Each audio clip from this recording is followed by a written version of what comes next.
भगिनींनो नमस्कार. आज breast implant surgery फार प्रचलित आहे आणि त्यात प्रत्येक भगिनी जेव्हा माझ्याकडे येते तर पहिला प्रश्न असतो की किती टाके पडतील, किती वेळात बरे होईल, स्कार किती दिसतील. या सर्व प्रश्नांची उत्तरं जाणून घेण्याकरता हा व्हिडिओ अवश्य पहा. आज जे इम्प्लांट सिलिकॉन जेलचे आपण वापरतो त्यांची साईज मोठी असते व त्यांना कमीत कमी 3 ते 5 सेंटीमीटरचा कट लागतो. सर्वसाधारणपणे हा कट मधून इम्प्लांट बसवल्यानंतर ते व्यवस्थित स्टिच केलं जातं व सर्व प्रकारची काळजी घेतल्या जाते की तो अजिबात व्रण दिसू नये. याच्यात 3 प्रकार आहेत.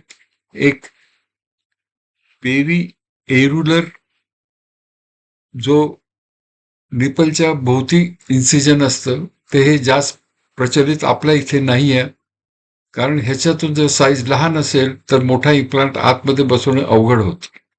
परंतु बारीक सारीक शस्त्रक्रिया जर करायच्या असल्या तर पेरी एव्हर्युलर इन्सिजन कामास येते. त्याच्यानंतर दुसरं आहे ट्रान्स ॲक्झियल जे काखेमधून इन्सिजन घेतो. हे त्याच्यापेक्षा जरा मोठे असते, परंतु हे ब्रेस्ट पासून दूर आहे, त्यामुळे बऱ्याच वेळा इम्प्लांट बरोबर बसत नाही व तो वर सरकतो. त्याच्यामुळे हा विशेष प्रचलित आपल्या इथे नाही आहे. सर्वात योग्य शुअर शॉट ज्याच्यावर आपण अवलंबून राहू शकतो त्याला इन्फ्रामॅमरी म्हणजे ब्रेस्टच्या खाली जी एक नैसर्गिक फोल्ड असते त्याच्यातून बसवला जातो. तिथे साधारणपणे 4 सेंटीमीटरचा कट घेण्यात येतो. कधी कधी तो थोडासा वाढवावा लागतो, पण हा अत्यंत चांगला इन्सिजन आहे. तो नंतर दिसत नाही, सतत तो ब्रेस्टच्या खाली लपलेला असतो.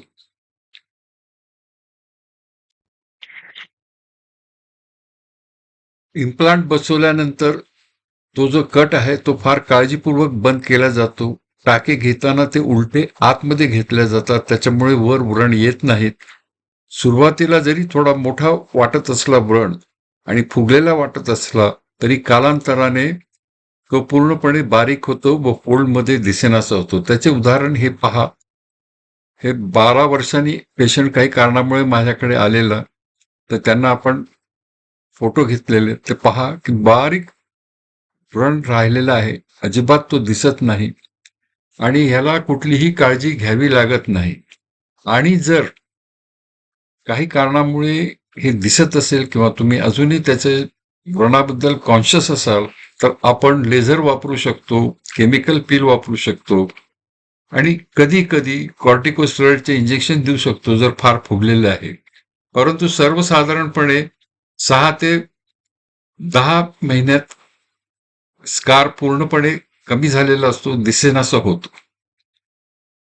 कधी कधी स्कार का दिसतो ह्याला अनेक कारण आहेत की शरीराची ठेवण, बॉडी टेंडन्सी जखम भरण्याची, तसेच किलॉइड फॉर्मेशन होण्याची. आणि इतकेही करून जर खूप व्रण दिसत असेल, वर आलेलं असेल, तर त्याच्यात आपण कॉर्टिकोस्टेरॉइडचे इंजेक्शन देऊ शकतो किंवा अगदी रेअर केसेसमध्ये रिव्हिजन करू शकतो. तो संबंध भाग काढून परत व्यवस्थित शिवू शकतो.